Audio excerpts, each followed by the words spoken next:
What is the price of a soul? In our modern world, we think a soul is priceless.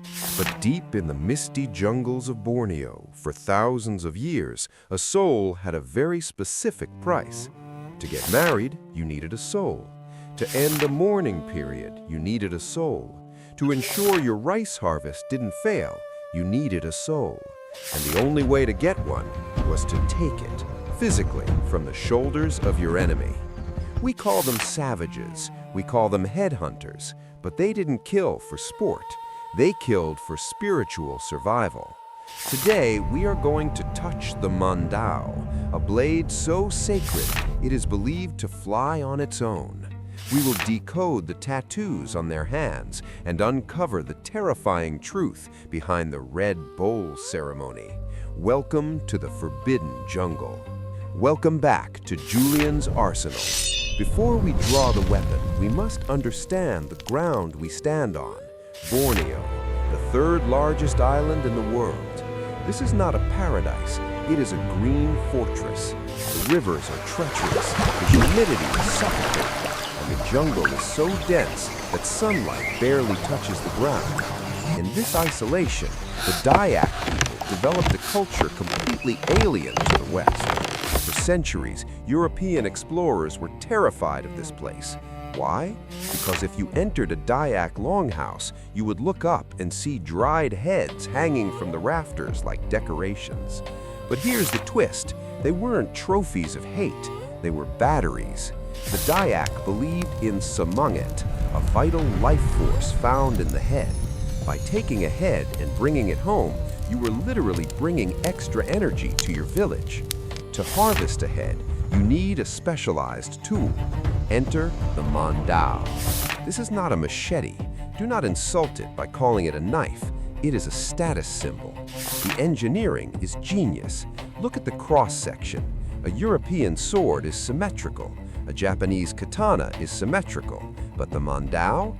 It is convex on one side and flat on the other, a chisel grind. Why? This strange geometry allows the blade to bite deep into hard wood or bone without getting stuck. It naturally pops the material away from the cut. It is designed for a single, powerful, decapitating strike. And the hilt? It's usually carved from deer antler in the shape of a leech or a dragon. And those tufts of hair? Yes, that is human hair. Not from the owner, but from the victims. It creates a spiritual bond between the hunter and the hunted. But wait, look closely at the sheath. There's a small pocket carrying a second tiny knife. This is the Anak Mandau, or the child of the Mandau. This little knife represents a fascinating paradox in their culture. While the big blade takes the head, the small knife is used to clean the head, carve wood, or remove thorns from your feet. It shows that a warrior must be capable of great violence, but also great delicate care. You cannot have death without life. The father blade protects, the child blade serves. Now, let's look at the warrior's body. If you see a Dayak man with tattoos on his shoulders, it means he has traveled far. But if you see tattoos on his hands, covering his fingers, run.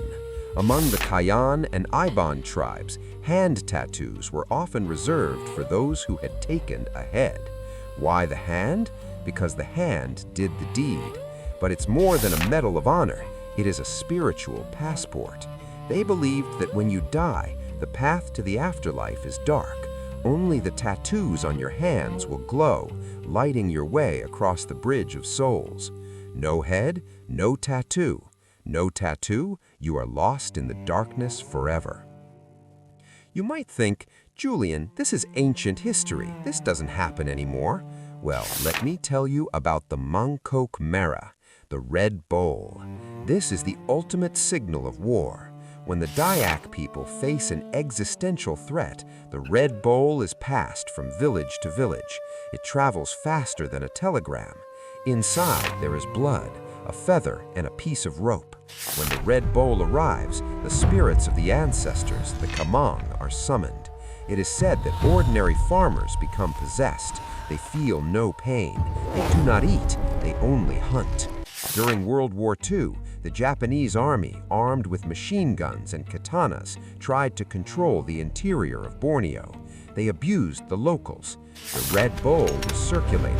Suddenly, the Japanese soldiers started disappearing. They found headless bodies floating down the river. The Mandau proved that in its home turf, spiritual rage is stronger than modern steel. The headhunting rituals, dormant for decades, woke up for one last feast. Today, the Mandau hangs on the wall, a silent observer. The Dayak people are hospitable, kind, and peaceful. Headhunting is banned, a relic of the past. But looking at these weapons, we learn a powerful lesson. For them, death was not the opposite of life, it was the fuel for life.